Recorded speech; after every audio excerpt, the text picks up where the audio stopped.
Bonsoir, messieurs, dames. Je suis donc un petit confrère de Jean Gut. Je suis un père spiritain comme lui. J'ai vécu moi-même 17 ans, pas au Congo, mais au Sénégal. Et depuis une dizaine d'années, je suis à Paris, le rédacteur de la revue qui s'appelle Pentecôte sur le monde. Vous en trouverez quelques-unes au fond de la salle. Cette revue se fait à partir de reportages que, avec mon collègue et moi-même, nous faisons nous-mêmes sur le terrain. En l'an 2001, juste avant Noël, Monseigneur Milandou Anatole, l'archevêque de Brazzaville actuel, était alors évêque de Kinkala, une région qui est dans la région du Poul, du Congo, à peu près à 80 km de Brazzaville. Il a passé chez nous à Paris et il nous a invités en disant « Venez donc voir ce qui se passe chez nous, au lieu de rester chez vous à Paris, là, à parler du Congo sans savoir ce qui se passe. » On a pris l'invitation au sérieux et nous sommes partis à deux. Nous avons passé une première semaine à Kinkala en traversant une route absolument incroyable. Monseigneur appelait ça le Bourbier number 1, qui est une ancienne nationale où il y avait du goudron autrefois, nationale numéro 1, qui amenait autrefois les gens en week-end. Donc on a été là-bas une petite semaine et c'est pendant cette semaine que nous avons rencontré le père Jean Gut qui était à Mayama, dans sa petite paroisse, et qui nous a invités à aller voir ce qui se passe chez lui, avec encore pas mal de petits problèmes, parce qu'il y avait des hommes en armes un peu partout. Voilà. À partir de ce voyage chez lui, nous sommes revenus en France et nous avons fait 2 numéros de Pentecôte, que je n'ai plus, parce qu'il n'y en a plus du tout. Tout le monde s'est précipité pour les avoir. Nous avons simplement raconté ce que nous avons vu. Nous avons été, comme dans les numéros suivants, les porte-paroles de l'Église catholique au Congo. Les évêques s'expriment de plus en plus clairement sur différents problèmes. Nous relatons tout ça et c'est comme ça que nous avons une certaine, notoriété au sujet du Congo qui a été accentuée par le fait que Jean ait été prisonnier dans la forêt pendant plusieurs mois et qu'il a fini, comme vous le savez, mort dans cette même forêt du Poul. On ne sait même pas clairement exactement tout ce qui s'est passé.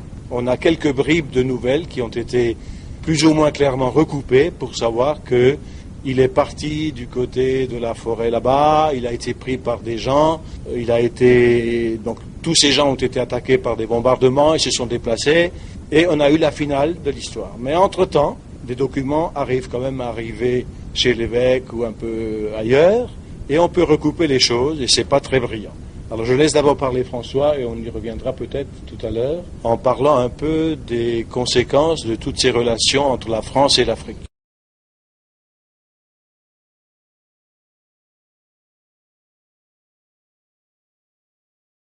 Oui, bonsoir. Donc, je ne vais pas vous décrire l'intégralité de ces relations franco-africaines depuis 40 ans parce que ça représente plus de 10 000 pages. C'est une histoire qui est très méconnue en France pour des raisons que je vais tenter de vous expliquer. Je crois que vous avez vu une cassette tout à l'heure. Et je vais aller assez vite ensuite au cas du Congo-Brazzaville parce que le cas du Congo-Brazzaville, on peut dire que c'est, après le Rwanda, peut-être l'une des pires tragédies qui était causée par l'évolution de ces relations. Actuellement, nous sommes aussi très mobilisés avec la plupart des ONG françaises à propos de la Côte d'Ivoire pour tenter que dans ce pays, mais là pour le moment ça a l'air de se passer un tout petit peu mieux, on n'aboutisse pas aux mêmes tragédies. Alors, je vous dis aussi un petit peu en quelques mots notre itinéraire pour vous montrer qu'on n'est pas, je dirais, des gens qui sommes intéressés par la dénonciation a priori. Notre association Survie a été créée en 81 à l'appel de 126 prix Nobel pour lutter contre la faim et l'extrême misère dans le monde. Et pendant 10 ans, notre objectif a été de faire en sorte que la générosité collective des Français, l'aide publique au développement, 40 milliards de francs par an, arrive un peu mieux à destination. C'est-à-dire que ça sert véritablement à lutter contre la faim. Tous les calculs qu'on a pu faire par la suite montrent qu'aujourd'hui, il y a 2% de l'aide publique au développement qui sert à lutter contre la faim. Il y en a une moitié qui est détournée et l'autre qui sert à des objectifs de prestige, des objectifs d'influence, mais qui ne sont pas des objectifs de lutte contre la pauvreté. Et dans ce combat, nous avons obtenu le soutien des 3/4 des députés de toute tendance, ce qui ne s'est jamais vu. C'est un sujet consensuel, la lutte contre la faim. Et puis, peu à peu, on s'est aperçu que malgré cette action sans précédent, la proposition de loi rédigée par tous les parlementaires ne venait jamais à l'ordre du jour, que le gouvernement n'en voulait pas, parce que l'aide publique au développement, comme dit Sylvie Brunel, grande spécialiste des questions de la faim, c'est trop utile à la réelle politique pour servir à lutter contre la pauvreté. On s'est rendu compte que la corruption n'était pas marginale mais centrale, qu'elle était au cœur des relations franco-africaines.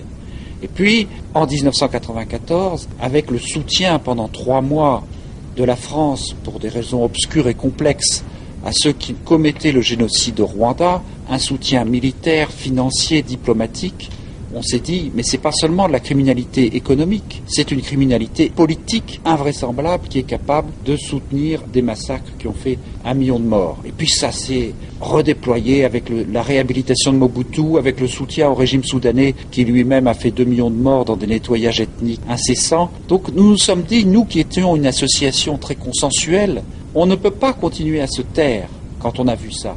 Le premier principe de la médecine, du serment d'Hippocrate que prêtent tous les médecins, c'est d'abord ne pas nuire. Avant de soigner quelqu'un, il faut d'abord ne pas lui nuire. Et en fait, ce que nous avons découvert au bout de 10 ans, c'est que l'aspect nocif était beaucoup plus important que l'aspect aide.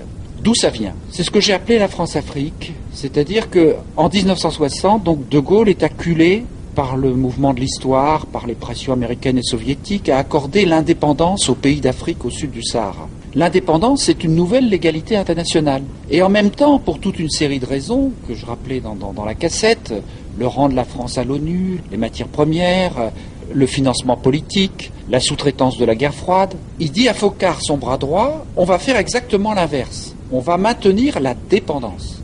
Donc on déclare l'indépendance et on va maintenir la dépendance. Donc forcément, c'est contraire à la nouvelle légalité internationale. Ça peut se faire que par des moyens cachés, inavouables, occultes. Parce qu'on ne va pas maintenir la dépendance officiellement. Donc on a mis en place tout un tas de mécanismes qui durent depuis 40 ans et qui ont tenu ces pays dans la dépendance. D'abord, on a sélectionné un certain nombre de chefs d'État amis de la France, entre guillemets, par des massacres épouvantables au Cameroun qui ont fait entre 100 000 et 400 000 morts et qui ne figurent dans aucun manuel d'histoire, avec des dizaines de Radour-sur-Glane, par l'élimination physique de gens qui avaient été élus par leur peuple, comme Sylvanus Olympio, assassiné par 4 sergents-chefs revenant de la guerre d'Algérie. L'un d'entre eux, l'assassin même, Eyadema, est toujours au pouvoir 40 ans plus tard et achève de ruiner son pays, un peu comme Ceausescu, par l'élimination de Barthélemy Boganda dans un accident d'avion, le leader centrafricain, etc. Et puis par la fraude électorale déjà, là aussi c'est un des scandales de la France-Afrique, c'est-à-dire qu'avec notre argent, l'aide publique au développement, on finance des urnes transparentes, des bulletins. Depuis 1990, on dit l'Afrique a droit à la démocratie, mais en même temps, on envoie des spécialistes de la fraude électorale, certains de la mairie de Paris d'ailleurs, où il y a un très gros entraînement, qui font en sorte que là où les gens votent à 80% pour renverser le dictateur se retrouve avec 80% des voix ou 52% s'il est modeste. Et ça s'est passé dans 50 élections majeures en Afrique. Il y a eu quelques exceptions au Sénégal, au Niger, à Madagascar où le peuple n'a pas accepté et par centaines de milliers pendant sous la pluie en hiver a manifesté pendant des mois pour imposer son choix et renverser le dictateur. Mais dans tous les autres cas, le Cameroun, le Gabon, le Congo-Brazzaville depuis tout récemment, Djibouti, la Mauritanie, le Burkina, on est dans le même cas de figure, c'est-à-dire des élections truquées par toutes sortes de moyens. Donc, cette France-Afrique, d'une certaine manière, on a pris des amis de la France, parfois des gens des services secrets, comme Bongo, qui l'admet, qu'il appartenait au service secret français, qui ont la nationalité française, ce sont en quelque sorte des gouverneurs à la peau noire. Et ça a été parti pour 40 ans de pillage, parce que ces gens-là, on leur a dit, écoutez, confondez l'argent public et l'argent privé, tapez dans la caisse, c'est votre récompense, à condition de nous laisser nous continuer d'exploiter le bois, le pétrole, le café, le cacao, etc., comme avant. Et évidemment, ces gens-là se sont enrichis considérablement. Houphouët-Boigny avait à la fin de sa vie une fortune de 60 milliards de francs. Maintenant, la Côte d'Ivoire est ruinée. Un certain nombre de ces chefs d'État se sont enrichis à condition de continuer à arroser aussi un certain nombre de circuits politiques en France. C'est pour ça qu'ils ont aussi tant d'amis. Alors, tout ça, on voit bien que ça n'a pas pu faire le développement. Parce que non seulement il y a eu ce système de corruption qui s'est peu à peu généralisé, mais ensuite, ces gens-là n'avaient aucun intérêt à ce qu'il y ait un développement productif. Qu'on développe la production, parce que dans l'histoire, on s'aperçoit, dans toute l'histoire du monde, que quand la production se développe, il y a des classes d'entrepreneurs, des classes de salariés qui deviennent indépendants du pouvoir politique, plus ou moins, qui gagnent leur vie par ailleurs et qui commencent à demander des comptes au gouvernement. Donc si dans ces pays, chaque fois que quelqu'un veut créer une activité, il se trouve devant des obstacles insurmontables, c'est pas un hasard, c'est que c'est pas l'intérêt du système en place. Donc corruption, absence de développement productif, et puis à partir de la fin des années 70, une invention géniale, on vous dit on va vous aider encore davantage, on va vous faire des prêts à taux très faible. On va vous prêter à 1 ou 2%, alors que le taux d'intérêt du marché, c'est 12-15%. Et on va vous compter la différence en aide publique au développement. Sauf que ces prêts, ils partaient directement en Suisse, où ils servaient à construire des palais, ou à construire des routes qu'on refait 4 fois, des projets refacturés 5 fois, un hôpital dont le coût de fonctionnement est supérieur au budget de la santé, donc il ne fonctionnera pas. Et donc finalement, avec ces prêts, on n'a rien fait. Alors ça a beau être à 1% ou 2%, quand il faut rembourser, eh bien à la fin, il n'y a plus de quoi payer ni la santé ni l'éducation. Et un certain nombre de ces pays se retrouvent avec des dettes, on dit ils sont étranglés par la dette, parce qu'ils ont une dette qui est égale à 2 ou 3 fois leur production annuelle. Le Congo, c'est le record, c'est 3 fois la production annuelle. Et ça atteint d'ailleurs des proportions scandaleuses, tellement d'argent a été volé. J'ai écrit un livre qui s'appelle L'envers de la dette, sur la dette du Congo. C'est inimaginable. Inimaginable la manière dont à partir de rien, on a créé une dette qui n'a aucun fondement. Alors justement, je vais en venir au Congo-Brazzaville en sautant tout un tas d'épisodes, parce que c'est pour cela que nous sommes réunis. Et comme vous l'avez dit, on avait au Congo-Brazzaville un dictateur très proche des services secrets français et qui en même temps était formé à la soviétique. C'est un policier qui a été formé par la Stasi, je crois, en Allemagne de l'Est. Donc il a appris tous les manipulations, les coups fourrés qu'il peut y avoir dans ces pays, notamment les mécanismes de calomnie, de coups tordus. Il est arrivé au pouvoir en 2 étapes, en 76 et 79, notamment déjà en assassinant un cardinal, et tout en faisant croire que c'était un autre qui l'avait assassiné. Enfin, c'était assez tordu. Et Loïc Le Floch-Prigent, le PDG d'Elf, là, qui va être jugé à nouveau, a dans ses mémoires, dans ses confessions quand il était en prison, ce mot extraordinaire. Il disait « Le Congo-Brazzaville, un temps marxiste, toujours sous contrôle d'Elf ». Autrement dit, ce monsieur Sassou qui se disait marxiste était en fait un pion de la France-Afrique, comme d'autres similaires, Ratsirac par exemple, à Madagascar. Ce monsieur Sassou, il est devenu l'ami de tout le monde, de l'extrême droite à l'extrême gauche. Il a des amis chez Le Pen, on aura l'occasion d'en reparler si vous voulez, mais il a aussi des amis dans toute la classe politique française, parce qu'il a beaucoup arrosé. Il était très pratique. On l'appelle monsieur 17%. Pourquoi ? Parce qu'il ne demandait pour son pays que 17% des recettes du pétrole, ce qui est beaucoup moins qu'ailleurs. Mais évidemment, il touchait, lui, sa part, son pourcentage, son abonnement, comme on dit. Et 17% du pétrole déclaré. Parce que un ministre des Finances congolais m'a raconté que quand il demandait combien de pétrole avait été extrait dans l'année, Monsieur Taralo, Monsieur Elf, prenait une feuille de papier vierge, prenait un crayon, écrivait 3 chiffres et disait « Monsieur le ministre, contentez-vous de ça ». Ça s'exploite en mer. Donc comment voulez-vous savoir si, comme le dit d'ailleurs Le Floch par ailleurs dans une de ses autres confessions, entre un pétrolier déclaré, il n'y en a pas 1 ou 2 non déclarés qui vont alimenter quelques bonnes œuvres. Donc M. Sassou était vraiment quelqu'un d'extrêmement pratique. C'est M. 17% dans tous les sens du terme, puisque quand il s'est présenté aux élections, après avoir été chassé par la conférence nationale souveraine, par la démocratie, il a obtenu 17%. Donc 17% des voix, 17% du pétrole. Et donc la France-Afrique n'a eu de cesse, devant un pouvoir qui demandait davantage, parce que la conférence nationale souveraine qui a renversé Sassou en 1991 demandait non plus 17% mais 33%. C'était pas encore excessif, mais c'était insupportable. Et on a trouvé dans le coffre-fort d'Elf, pour une fois on en a la preuve, qu'aussitôt un coup d'État a été organisé par les réseaux pasquois, les réseaux Focard et Elf pour renverser ce pouvoir démocratique. Coup d'État qui a échoué, M. Lissouba a été élu. M. Lissouba n'est certainement pas un saint, il a eu aussi beaucoup de défauts, mais si dans nos pays on éliminait tous les gouvernements, tous les chefs de gouvernement qui n'étaient pas parfaits, on serait plus en démocratie depuis longtemps. Donc il n'était pas parfait, mais il avait été élu incontestablement. Or, j'ai eu toutes sortes de témoignages, y compris de proches de Chirac et de Focard, qui m'ont expliqué comment, depuis 1994-95, ils ont passé leur temps à remettre en selle M. Sassou Nguesso, M. 17%, par des moyens politiques, de propagande, et par des armes au Congo voisin, sachant que Sassou Nguesso est le beau-père d'Omar Bongo. En famille, on a commencé à préparer le retour.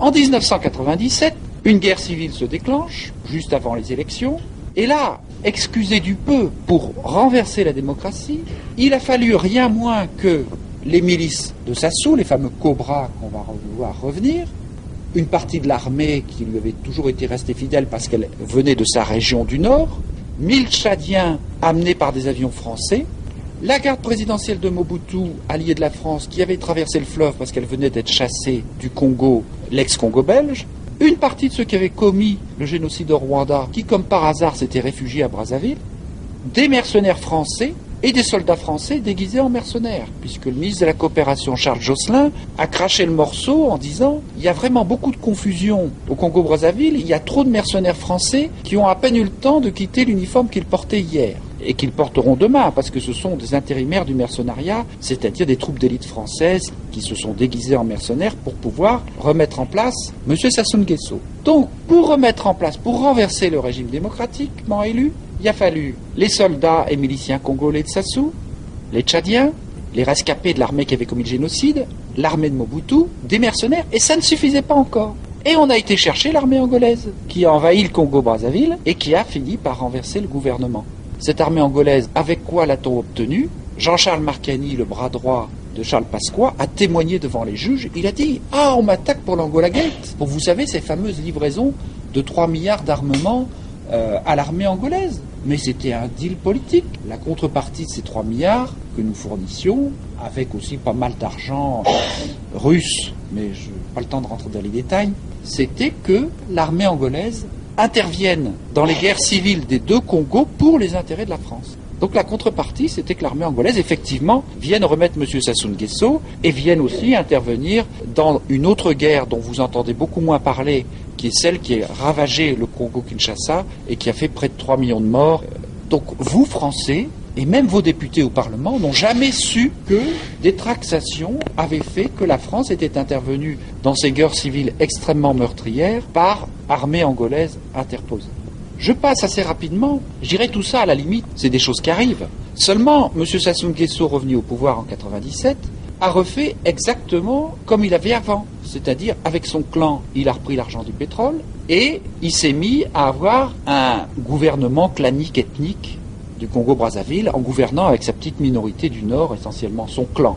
Et donc, il y a eu une petite amorce, toute petite amorce de rébellion qui s'est faite à Noël 90. À ce moment-là, pendant 1 an, avec les mêmes, c'est-à-dire les Angolais, les Hutus, les génocidaires rwandais, la garde présidentielle de Mobutu, etc., et les mercenaires, pendant 1 an, on a commis une série de crimes contre l'humanité, détruit des villages entiers, commis plusieurs dizaines de milliers de viols systématiques, fait probablement au moins 100 000 morts dans toute la région sud à travers des bombardements incessants. Pendant cette année 99, il y a eu au Congo-Brazzaville plus de morts, plus de viols systématiques que pendant cette même année au Kosovo, en Tchétchénie et à Timor-Est réunis. Regardez tout ce qu'on vous a raconté, à juste titre, sur le Kosovo, sur la Tchétchénie, sur Timor-Est. Regardez ce qu'on vous a dit sur ces massacres épouvantables, ces crimes contre l'humanité successifs qui se sont passés au Congo-Brazzaville.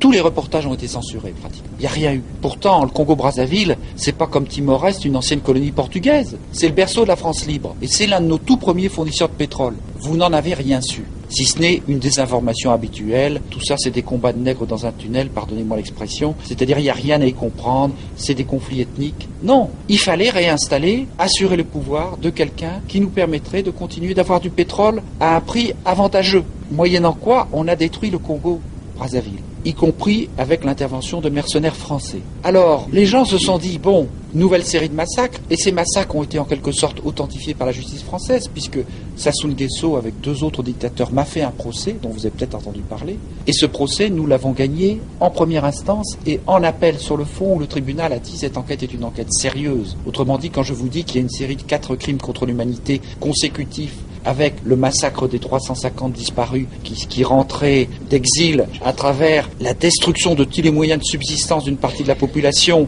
à travers tous les massacres et viols systématiques que je viens d'évoquer, ce n'est pas une histoire. Et d'ailleurs, un certain nombre de Congolais très courageusement sont venus témoigner lors de ce procès, et également un confrère du Gut et de Lucien Hetz, un spiritain suisse, le père Favre, dont le témoignage a été aussi extrêmement important parce qu'il avait vu de très près tout ce qui s'était passé à cette époque. Et en appel est venu témoigner un colonel du régime dont le fils avait été assassiné en rentrant d'exil et qui a raconté devant la cour d'appel comment il avait cherché pendant des jours et des jours parmi les monceaux de centaines de cadavres exécutés à leur retour d'exil. Et ce colonel, qui n'est peut absolument pas qualifié d'opposant, était tellement bouleversant que la cour, malgré, j'allais dire, toutes les astuces de procédure et nous avons gagné ce procès et je crois que c'est un élément de la vérité qui s'est établi sur ce qui s'est passé dans ce pays. Eh bien, ces massacres, ils ont repris depuis mars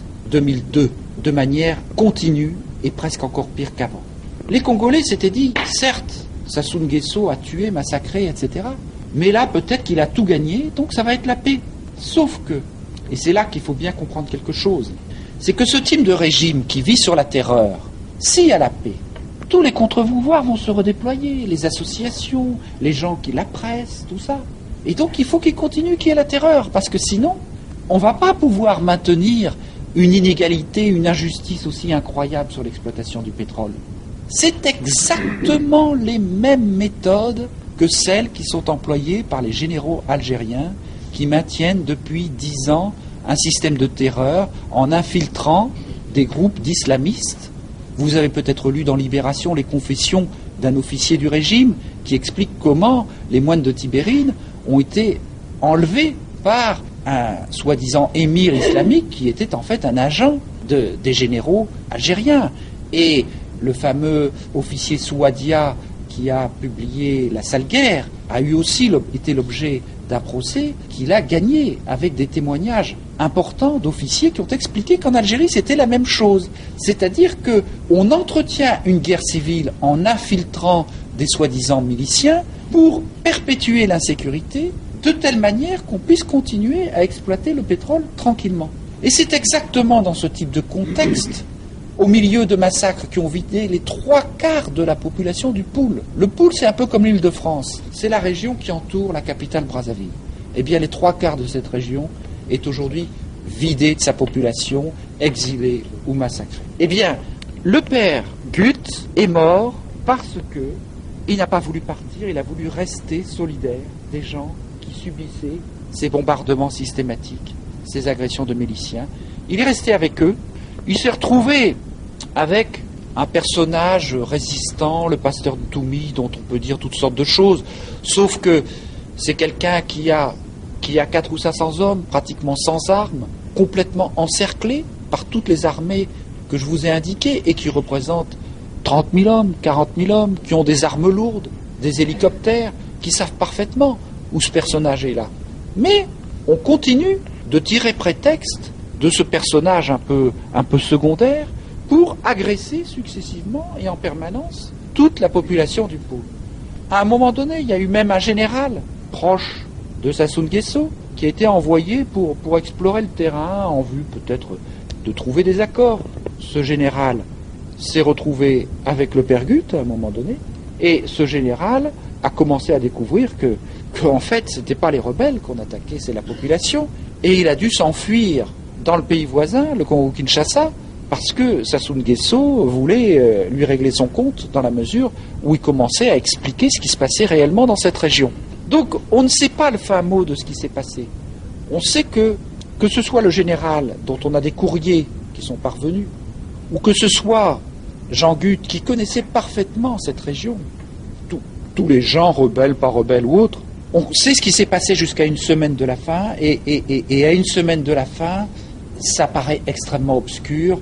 Simplement, beaucoup de gens pensent qu'on n'avait pas, le pouvoir n'avait pas intérêt à ce que le père Gut puisse témoigner de ce qu'il avait vu. Et ce qui est le plus significatif, c'est que dans un interview de Sassou Nguesso donné à La Croix, au journal La Croix, Sassou Nguesso s'offusque contre les médias français, s'offusque contre les pères spiritains, s'offusque contre l'Église de France, en disant « Mais pourquoi vous n'allez pas suffisamment gratter autour du père Gut pour dire que ce sont les rebelles qui l'ont assassiné ?» D'un air de dire c'est quand même embêtant. J'ai monté quelque chose pour, une fois de plus, donner à l'opinion publique française l'impression que je me défends contre des rebelles épouvantables, et puis voilà, les médias ne marchent pas, l'Église, les spiritains n'ont pas vraiment envie de marcher dans cette combine, mais il faut dire que tous ces gens-là, tous les gens bien informés, savent que depuis 20 ans, 25 ans, Sassou Nguesso fonctionne avec ce type de combine et qu'il faut quand même y regarder à 3 fois avant d'aller avaliser ce qu'il raconte. J'en reste là pour le moment, simplement je voudrais quand même vous mobiliser, vous qui avez été au courant de ce drame, aux côtés d'un nombre croissant d'associations en France, aux côtés des protestants, aux côtés d'un certain nombre de catholiques qui essayent de faire comprendre au gouvernement français qu'il ne peut pas continuer à soutenir quelqu'un qui est digne de Ceausescu, qui est pire que Pinochet, et tout cela pour, soi-disant, avoir du pétrole moins cher. C'est avec ce type de raisonnement, l'Afrique, qui va devenir un continent majeur, parce que si vous lisez les grands historiens comme Brodel, ils vous montrent que le nombre entraîne toujours, même avec du délai, à un moment donné la puissance. Il y aura 1 milliard d'Africains bientôt, malgré tout. Est-ce que vous croyez que si nous continuons de soutenir ce type de régime, ces Africains-là respecteront nos enfants? Donc ce n'est pas seulement de l'altruisme, c'est aussi nous battre pour la possibilité d'un monde avec une coexistence possible, et si possible, même davantage. Merci.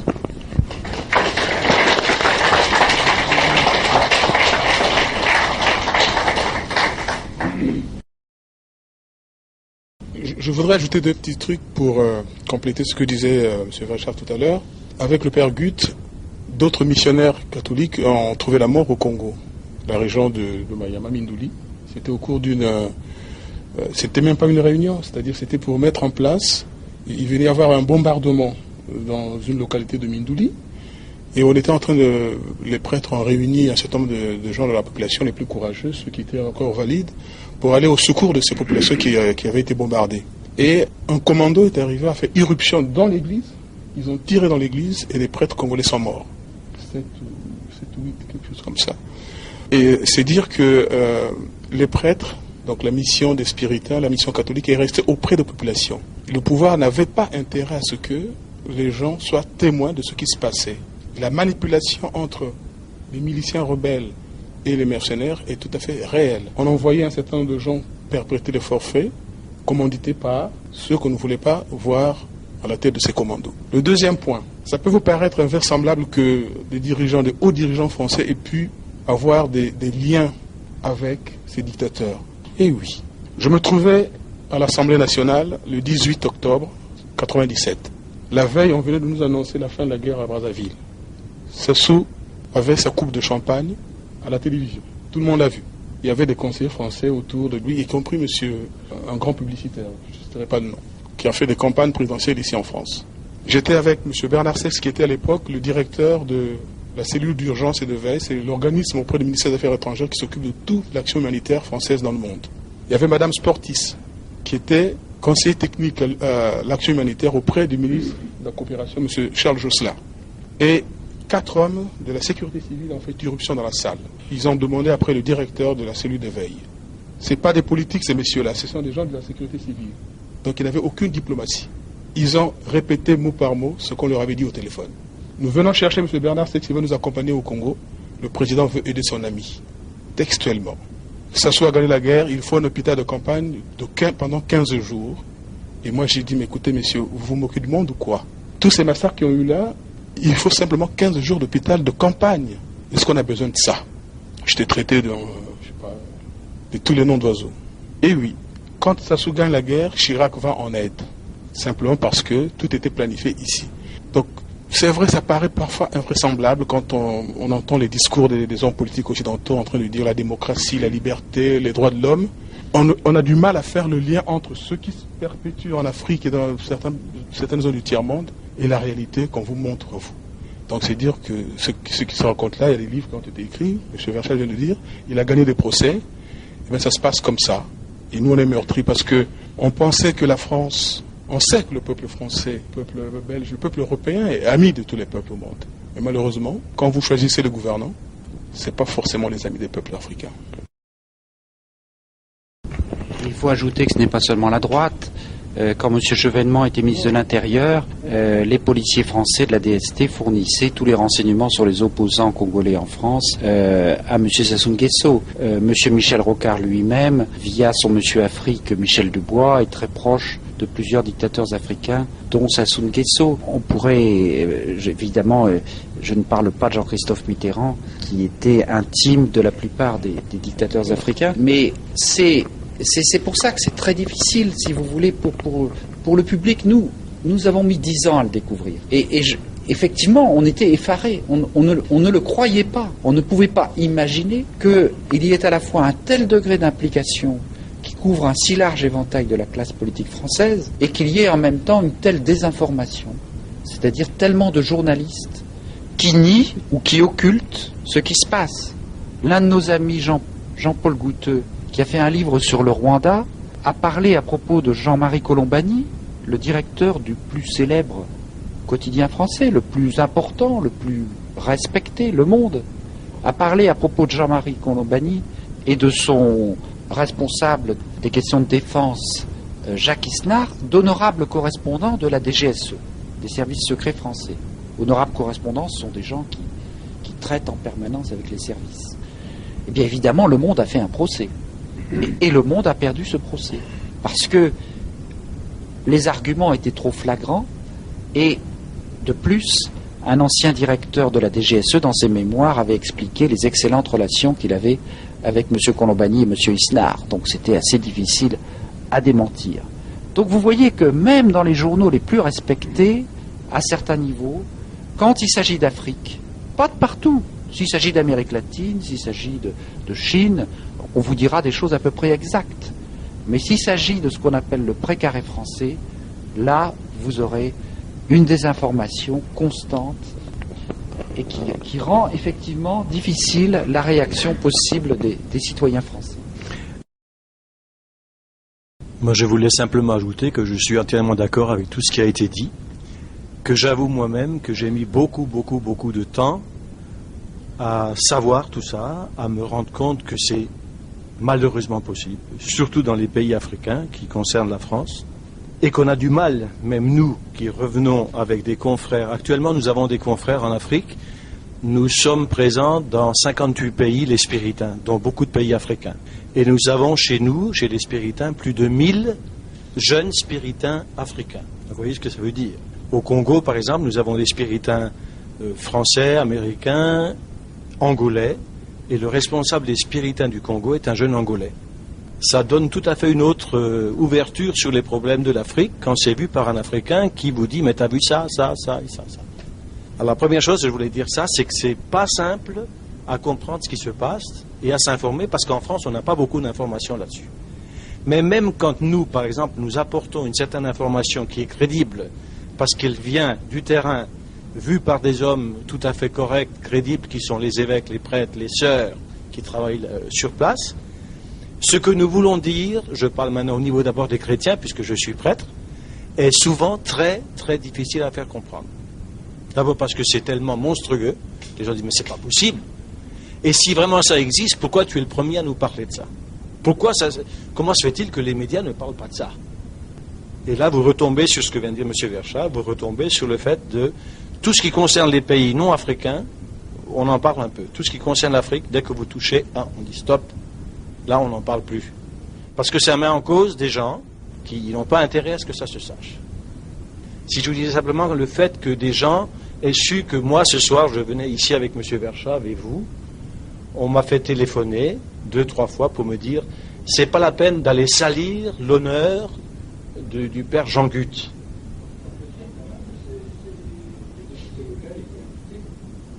Voilà. Alors moi, on m'a dit ça.